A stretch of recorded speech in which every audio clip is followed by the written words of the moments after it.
Alright guys, I just finished the Natlan quest and yeah, I know I'm late to the party, but I gotta be real, it left me feeling kind of weird. Like, I don't really know how to explain it. I'm not disappointed, I'm just uneasy, off. Usually after finishing a Genshin story, I'm hyped, I'm ready for the next big thing, but this time, nothing. No spark, no excitement, just nah. And it got me thinking, what's going on here? Is it just me, or has Genshin lost its magic? Or is it because of all these new gacha games popping up? Because let's be honest, right? For the first 3 or 4 years, Genshin was the only big fish in the pond. Whatever they gave us, we ate it up. No questions asked. But now, we've got options. We've got Wuthering Waves, Honkai Star Rail, ZZZ. And I mean, it's arguable that these games are better, depending on who you argue with. So, is that why Genshin isn't hitting the same? Or, and hear me out, has the game itself dropped in quality? Like, did I not vibe with Natlan because it was actually made? I need answers and I'm gonna find them. Now, I may not be sure if Natlan's story delivers, but you know what does? You smashing that subscribe button and hitting the bell to be notified for all my future videos. That would be a huge help to the growth of this channel. Now, back to the video. So here's the plan.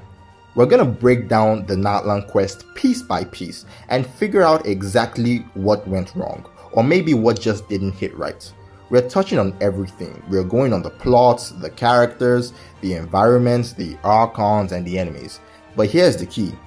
Our comparisons are staying in-house. So we're not dragging any other gacha games or AAA titles. This is strictly Genshin versus Genshin.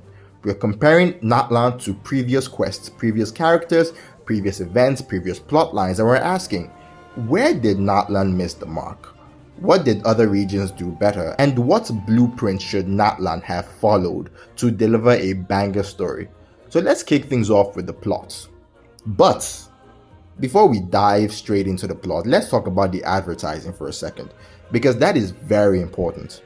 Natlan has always been hyped up as the nation of war, and naturally when you hear that, your mind starts painting pictures. Maybe it's the region where battles are constantly being fought, where scars of past wars litter the landscape, or where there is this thick lingering tension in the air that tells you war is always just one wrong step away. That's what the nation of war sounds like, right? And here's the thing, Genshin has been really good at delivering on these kinds of themes with other regions. Let me break it down. Mondstadt, the nation of freedom, that idea isn't just something they tell us, you actually see it. The environment outside Mondstadt is vast and open, basically a wild free landscape where nature does its thing without a ton of human interference. And even within the city, there is this vibe where people are free to live their lives and celebrate how they want. Inazuma, the nation of lightning, nailed this too. The Archon is the Archon of lightning and she fits the idea of a goddess of lightning. There is even that one island that's in a constant lightning storm. You can see and feel the theme of lightning everywhere you go. And this goes on and on for other nations. Each region has a theme, and when you step into that region, you feel that theme. Keep that in mind because it's going to be really important when we break down Natlan later. But for now, let's get into the plot. The entire story revolves around a war between Natlan and the Abyss. But first, some important context. Unlike other regions where Archons are gods, in Natlan, the Archons are actually human beings. That's a pretty bold idea, and one that sets the stage for something that could have been groundbreaking. It all starts with the first Archon of Natlan, Xbalanque. Now, Xbalanque made a deal with the Shade of Death. This deal allowed him to harness some of her power, but at a pretty steep price. Death. Sounds intense, right? And it definitely sets up a lot of possibilities, but hold on to that thought. Fast forward hundreds, maybe even thousands of years later, and a new Archon is born. Her name is Mavika. She's a human who rises to Archonhood, and she has this elaborate high-stakes plan. She's going to sacrifice herself for 500 years so that when she returns, she can gather heroes who will be strong enough to defeat the Abyss. Fast forward 500 years, and Mavika comes back. And this is where we, the players, come into the picture. everything goes exactly as she planned, like exactly. She gathers the 6 heroes and obtains the power of the Shade just in time to beat the Abyss. And even after that, Mavika's plan doesn't stop. She decides to go straight into the Abyss's territory and chase it away once and for all. And she does it. Natlan is finally free and the war is over. But wait, no, that's not all. We're not done yet, because now it's time for Mavika to pay the price for using the Shade of Death's power. If you remember, that was a huge plot point right at the beginning. Throughout the entire story, we heard other characters having dreams of her dying or visions of her dying, and Mavika had already steeled herself for this moment. She knew death was inevitable and she was ready to make that sacrifice for her nation. It was a whole emotional thing. But then there's a twist. Well, not really, because if you played the arc, you could see it coming from a mile away. Enter Capitano, the first Fatsui Harbinger. Now I know what you're thinking. Why did I not mention this guy earlier? He sounds like a cool character, right? And if you play the story, yeah, he absolutely is. But here's the thing, he was kind of irrelevant to the plot for the most part. Yeah, he came, he had his own mini arc, but he just went. It didn't really do anything that felt significant to the overall story until the very end. And this is where his role finally becomes important. Just as Mavika was ready to sacrifice herself, Capitano steps in and says, nope, I'll be the one to die for Natlan. And he didn't just do it without a plan. Oh no, Capitano had his own elaborate scheme to use the Shade of Death's own rules against her. Now, I'm not going to get into the nitty-gritty details of his plan. If you want that, you can play the story or watch it on YouTube. But the point is, Capitano pulled it off, and thanks to his sacrifice, Natlan became truly free. Not just from the Abyss, but finally a true part of the world, no longer bound by the darkness that had plagued it for so long. Alright, let's break it down, because on paper, the plot of Natlan sounds amazing, right? Like, we had huge stakes, towering entities on both sides. On the enemy side, we had the Abyss, and on the ally side, we had the freaking Shade of Death. So many epic things were happening, but if all of that was there, why did the story feel underwhelming? See, the problem isn't the idea behind the plot, it's the execution. And that brings me to my first minor issue. The deal between Xbalanque and the Shade of Death. Now, the whole deal was simple, right? Use my power and someone has to die. And I'll give them credit, the wording was slick. The Shade of Death never said the person using the power had to die. It was just somebody has to die. But here is where it gets messy. At the point where Mavika used the Shade's power, people were already dying. Like, it was a war. People were dropping left and right. So why didn't their deaths count? If the only rule is that somebody has to die, then shouldn't the deaths of all the soldiers and fighters in the battlefield be enough to fulfill the price? Now I get it. Some people might argue, oh, but Mavika is an Archon, and the life of an Archon isn't the same as a regular person's. But here's the thing. We've heard it before. Archons in that land are human. They're not gods. And in the eyes of a god, Mavika isn't really any different from a regular person. So what gives? Why does the plot bend its own logic when it was supposed to have these massive epic stakes? It just makes the story feel way less impactful when these details don't line up. But I understand, like, I really get it. That's why I said it's a minor issue. Maybe there was some unspoken rule in play here, because when Mavika was giving up her life, there was a sort of audience presence, right? The Shade of Death was there, the Lord of the Night was also there, so maybe that was the key.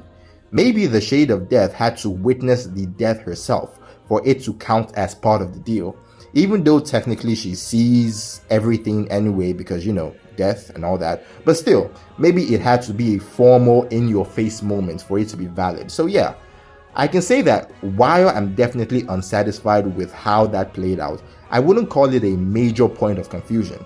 It's just one of those things that feels a bit off but isn't a total deal breaker. Now, let's get to the actual deal breaker in the story. The point of most contempt, the 500-year plan. Now, I don't hate it. It's not the first time we've seen a long-winded plan where everything falls into place at the end. I don't hate the idea, but there are things I really didn't like about how it was executed. Now, I promised I wouldn't compare this to other gacha games, but I do want to make some slight comparisons to anime, just a tiny bit. Not comparing characters from different anime or anything, but just the idea of long-winded plans. Take Kenjaku and Black Zetsu for example. Kenjaku had a 1,000-year plan, and Black Zetsu, well, that guy's plan lasted over 1,000 years. But here's the thing, both of them were always present. They knew that plans don't just magically go the way you want when you're absent. Stuff changes and people don't care about your master plan when they're out there making their own decisions. Black Zetsu literally rewrote the history and traditions of the Uchiha clan just to make sure everything aligned with his goals. Like, this dude was not just sitting around hoping that things would work out. He was out there actively manipulating events. Because when it comes to long-term plans, you have to be present to course correct. And Kenjaku, man, I'd say that he was even worse than Black Zetsu because this dude went all out, changing bodies, pulling off wild stunts, switching genders, mating with a dude, and literally giving birth to the main character. It was a whole elaborate mess. But again, the point is that they were always present. They understood that you can't just set a plan in motion and walk away. Because at the end of the day, people living in that world aren't sitting around thinking, oh yeah, let me make my decisions align perfectly with this ancient 500-year-old plan. Like, that's not just how it works. Alright, let's bring this closer to home and talk about another character with an elaborate 500-year plan that actually worked. Focalors. Like Mavika, Focalors had a centuries-old plan, and at the end of it, Fontaine was saved from the threat of the Primordial Sea. But here is the big difference between Focalors and Mavika. Focalors had a proxy. Furina was the key player who helped course correct and repair any damages along the way. Sure, Furina didn't know the full scope of Focalors' plan, but she had clear instructions, and these instructions were crucial in making the plan work. The most pivotal one, Fontaine must never lose its Archon. For 500 years, the people of Fontaine believed Furina was the same god from centuries ago. And that stability was vital in making Focalors' plan succeed. It wasn't just random storytelling. The writers made a deliberate choice to include a proxy because they understood the simple truth. Plans that last for centuries will never go smoothly without somebody present to adjust and keep things on track. Now compare that to Mavika's situation. Her plan depended entirely on trust, and don't get me wrong, I get the idea behind it. Maybe the idea was that if people always made the right decisions, everything would work out and the plan would succeed. But there's a fine line between trust and unrealistic expectations. Okay, let's just live in a reality where a 500-year plan works perfectly without any proxy or course correction. That's already a pretty wild scenario. But even if we suspend disbelief and assume that level of trust and foresight pays off, the execution was just too clean. By the time we, the players, entered Natlan, 2 heroes had already been chosen. As we continued, more and more heroes were chosen, and by the time the Abyss attacked, every single piece was in place. It was a perfectly orchestrated symphony where nothing went wrong. But here's the thing, that level of perfection actually undermined the story. A 500-year plan without any course correction sounds impressive on paper, but in practice it should be messy. There should be unexpected setbacks. Maybe some heroes aren't available and Mavika has to hope the player can fill in the gaps. Maybe parts of the plan go wrong and she has to rely on desperate improvisations. What really bugs me is how the game doesn't seem to grasp how long 500 years is. That's half a millennium. Nations rise and fall in that time. Entire civilizations can be wiped out or reshaped. The idea that Mavika could map out such a long-term strategy and have it go off without a hitch just seems unrealistic. There should have been chaos, unforeseen complications, and moments where we doubted if the plan would even succeed. You can't base a 500-year-old plan solely on blind faith in people who may or may not make the right decisions. It's not just realistic. That's why Focalors' plan felt more believable. It had somebody actively guiding it, even unknowingly. Mavika's, the fact that it went off without a single hitch just made little to no sense to me. Alright, now that I've said my piece about the plot, let's talk characters. Now I want to be upfront. I don't really have high expectations for Genshin Impact characters. I don't expect much depth or intrigue unless we're talking about gods or characters closely tied to the gods. Outside of that, the only exception for me, and yeah, she's technically a god but also not really, is Furina. I think Furina is one of the best written female characters ever. Her backstory is sad, heartbreaking, and for the first time in Genshin Impact storytelling, I actually felt something. She's the definition of a truly strong, dependable, and awesome woman. I love her. But aside from Furina, I don't go in expecting much from characters. That said, one thing I did notice about the Natlan's characters is their vibe. They're bubbly, they're happy, and I don't mean that fake we're forced to smile because life is tough kind of happiness.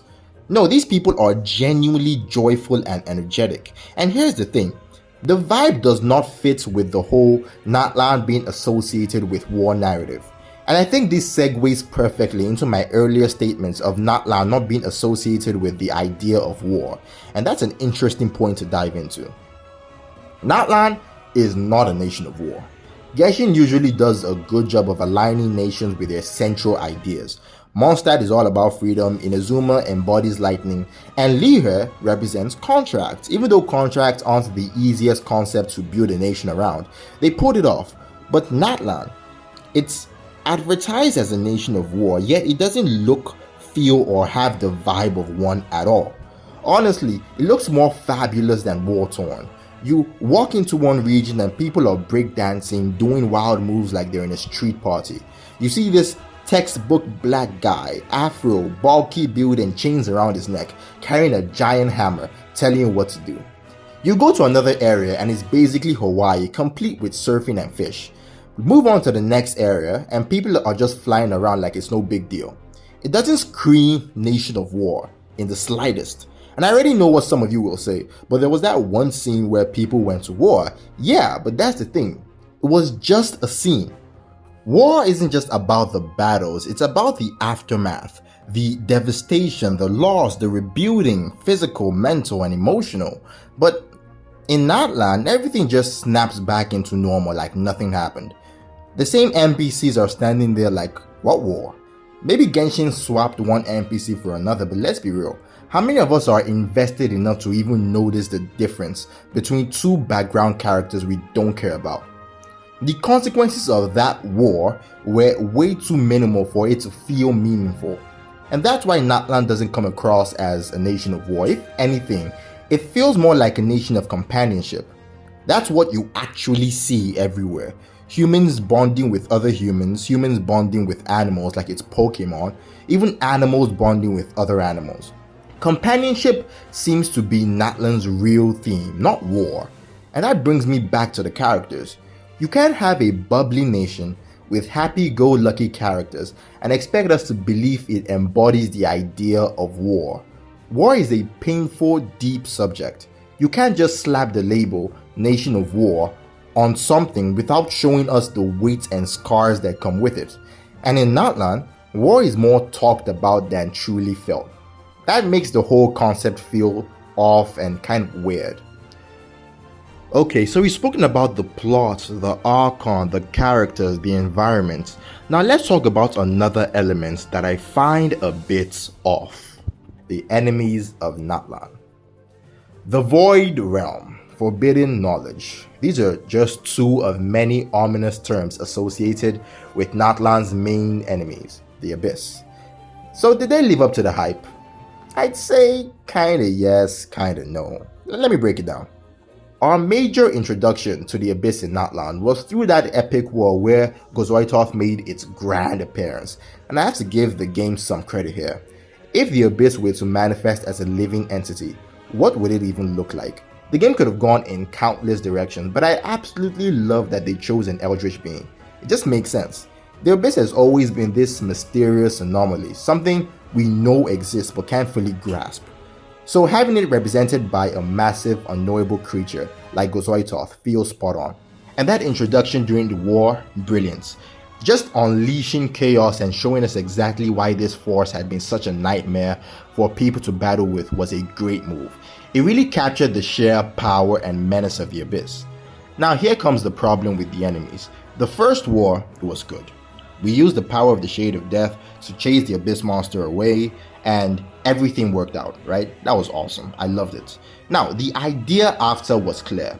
We'd eventually head into the Night Kingdom, or whatever shadowy place the Abyss Beast was lurking, for a final showdown. And there was one thing I knew for certain. We no longer had the power of the Shade of Death at that point, and I was fine with that. Going into the enemy territory, having this final fight on your own strength, I was okay with that. It was good. The idea was good. But here's the problem. The fight itself just didn't make sense. It felt like a typical power of friendship anime moment, with all these characters popping up like, oh, he's my friend, so I have to support him. And look, I'm all for the meaningful character moments, but this was supposed to be a literal embodiment of chaos, of being responsible for ending the reign of dragons, for wiping out Sumeru's ancient king, for causing destruction across entire kingdoms. And it was defeated with shared determination and friendship. It just felt cliche, like a Powerpuff Girls ending. I half expected a cheesy theme song to kick in during the final fight. For a story that started with a gritty, massive war where people were dying left and right, this finale felt way too clean, like way too easy. I wanted a brutal, tactical showdown where we barely scraped by with our lives, but instead we got, well, whatever this is. So, all in all, the entire Natlan situation boils down to this. Great idea, poor execution. And look, I love Genshin as much as the next person, and I honestly think it has one of the best stories in the entire gacha space. So imagine my surprise when the Natlan arc left me unsatisfied. It stings even more when you consider that Natlan is supposed to be a reimagining of African culture. And to be fair, you can see that influence in the environments. While other regions boast cities with tall buildings, Natlan feels like a nation of villages with a strong sense of community, like what you'd find in many African societies. The music, the clothing, even the names reflect the vibe. I mean, I heard Ororun was inspired by the Yoruba word for God, Olorun.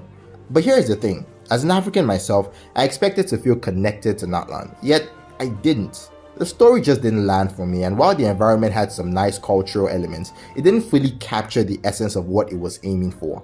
Not to mention the controversy surrounding the character design, but that's a topic for another video entirely. In the end, Natlan had so much potential, but I think the biggest problem was its execution. It was not just executed well. Or, maybe I'm wrong. I genuinely love to know what you think. Was my story analysis off? Did I miss something crucial? Let's have a conversation in the comments. And hey, if you made it this far, thank you. Don't forget to like, subscribe, and turn on the notification bell so you don't miss any new release. And I'll see you on the next one.